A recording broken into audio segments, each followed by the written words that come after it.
Hello everyone, আমি Emdadul. Welcome to our channel. গত কয়েকদিন ধরে বাংলাদেশ এবং ভারত এই দুটোর মাঝখানে যে বর্ডার আছে তাতে কাঁটা তারের বেড়া দেয়াকে কেন্দ্র করে দুই দেশের মানুষ ও বিএসএফ ও বিজিবি উভয় দেশের সেনাদের ভিতরে একটি দ্বন্দ্ব দেখা যাচ্ছে, যে বিষয়গুলো নিয়ে সোশ্যাল নেটওয়ার্কের বিভিন্ন নিউজ চ্যানেল ও ইউটিউবাররা বিভিন্ন রকম মন্তব্য পেশ করছে।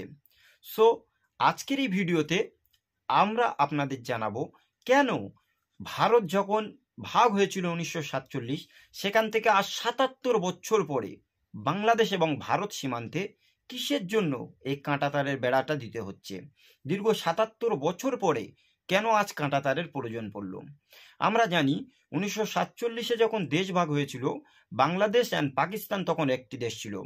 বাংলাদেশ তৎকালীন সময়ে আমরা পূর্ব পাকিস্তান বলতাম। তখনও তো আমাদের কখনো কাঁটাতারের বেড়া প্রয়োজন হয়নি, কিন্তু আজ 2024 সালের শেষের দিকে কিসের জন্য কাঁটাতারের বেড়া ভারত এবং বাংলাদেশ সীমান্তে প্রয়োজন পড়ল, সেই বিষয় নিয়ে আজকের আমরা কিছু মতামত শেয়ার করতে চাই। চলুন তাহলে মতামত শুরু করা যাক। গত 5ই আগস্ট বাংলাদেশের তৎকালীন আওয়ামী নেত্রী শেখ হাসিনা সে দেশের ছাত্র এবং জনতার অভ্যুত্থানে সে দেশ ছেড়ে পালিয়ে চলে যায়।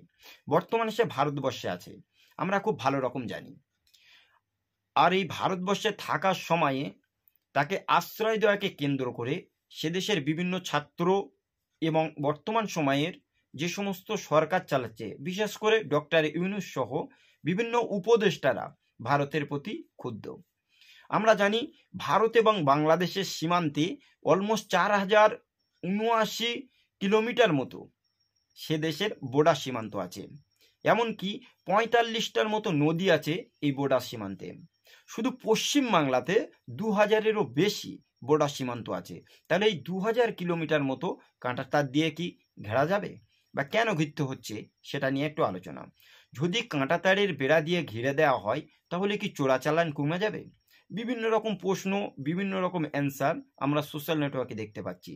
সুতরাং আমাদের মন্তব্যটাও আপনাদের অবশ্যই শোনা উচিত। আমরা জানি 1971-এ দেশ স্বাধীন হওয়ার পর ইন্দিরা গান্ধী এবং তৎকালীন সময়ের বাংলাদেশ প্রধানমন্ত্রী শেখ মুজিবুর রহমানের একটা ভালো সুসম্পর্ক ছিল। তৎকালীন সময় বাংলাদেশ এবং ভারত উভয় দেশের সঙ্গে সুসম্পর্ক থাকার জন্য কখনো কাঁটাতারের বেড়া প্রয়োজন পড়েনি। কিন্তু 2024 সালে সে দেশের বর্তমান সরকার ডক্টর ইউনূস, তার সঙ্গে ভারতের একটি কূটনৈতিক ঝামেলা চলছে, তার জন্য কাঁটাতারের বেড়া প্রয়োজন হয়ে পড়েছে। আর একটা জিনিস আপনাদের ভালোভাবে জানা উচিত, যে কাঁটাতারের বেড়া দেওয়ারকে কেন্দ্র করে তাহলে উভয় দেশে প্রবলেমটা কেন হচ্ছে। প্রবলেম হচ্ছে কারণ এই জন্য, আপনারা জানেন হিঙ্গলগঞ্জ, সেই সাথে সাথে হাসনাবাদ, টাকি, বসিরহাট, সেই সাথে সাথে ওদিকে আছে বেনাপোল বনগাঁ বর্ডার। এই সমস্ত বনগাঁ বর্ডার থেকে শুরু করে নিয়ে হাসনাবাদ, হিঙ্গলগঞ্জ, এতটা বিস্তীর্ণ পশ্চিমবাংলার যে এলাকাগুলো রয়েছে, সেই সাথে দক্ষিণ দিনাজপুর, জলপাইগুড়ি বা বিভিন্ন এলাকাগুলো যত বর্ডার সীমান্তে বাংলাদেশে খুব কাছাকাছি। আমরা জানি বর্ডারের খুব কাছাকাছি উভয় দেশের বসতিও রয়েছে। কাঁটাতারের বেড়ার পর পর কেউ হয়তো দেখবেন ভারতে তার ঘর আছে, কিন্তু তার একটা পুকুর চলে গেছে বাংলাদেশ কাঁটাতারের ওপারে, অথবা কেউ বাংলাদেশের ও সাইডে কারোর ঘর আছে, তার পুকুর বা মন্দির মসজিদ এই ভারতের দিকে চলে এসেছে।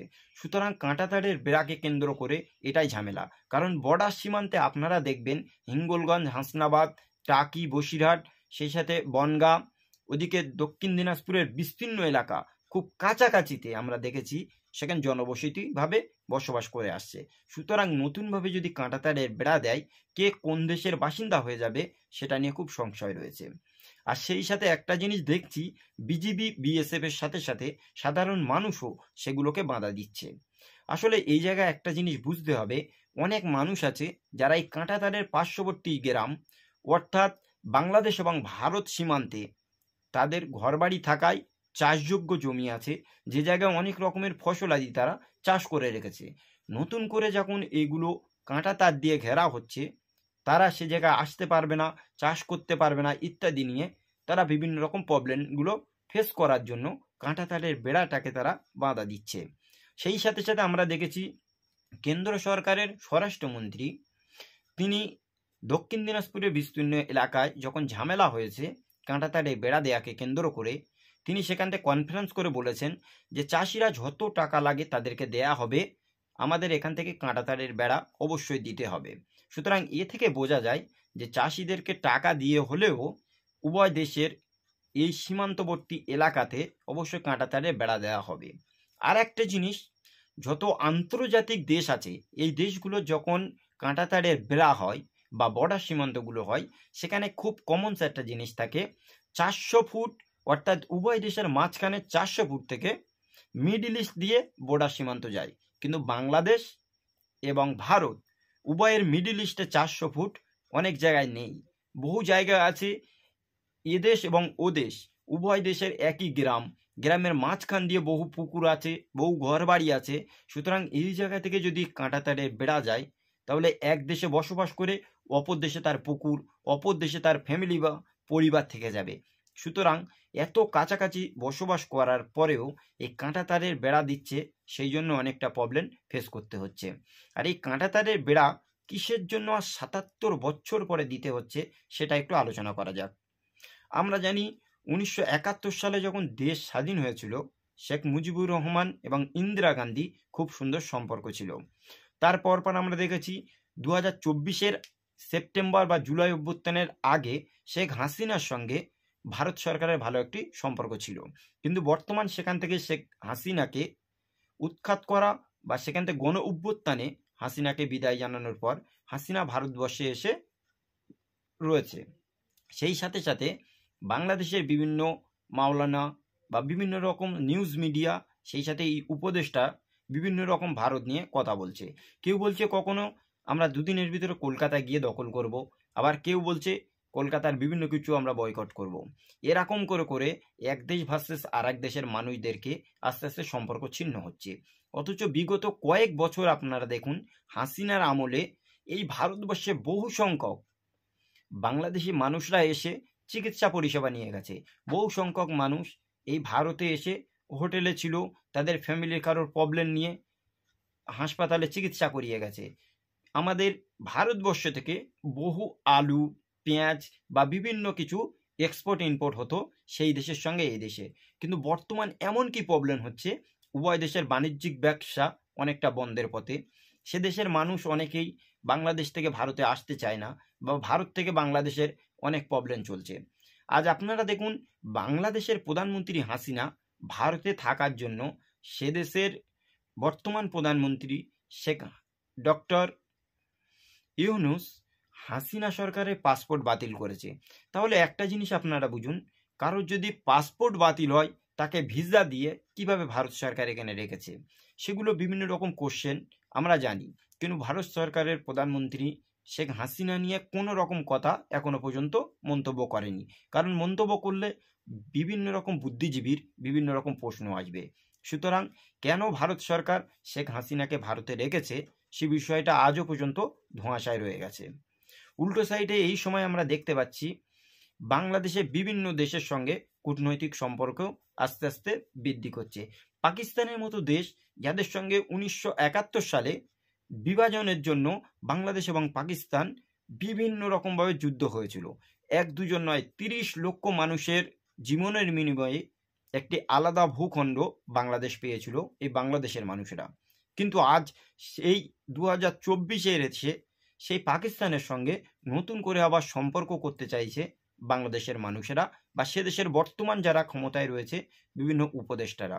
অথচ যে ভারত 1971 সালে তাদেরকে উপকার করেছিল একটি আলাদা ভূখণ্ড এনে দেওয়ার জন্য, পাকিস্তানের সঙ্গে যুদ্ধে ভারতও অংশগ্রহণ করে বাংলাদেশে হেল্প করে আলাদা একটি পতাকা, আলাদা একটি দেশ দিয়ে দিয়েছে, সেই ভারতের সঙ্গে আজ সম্পর্ক অনেকটা খারাপ হয়ে চলে যাচ্ছে।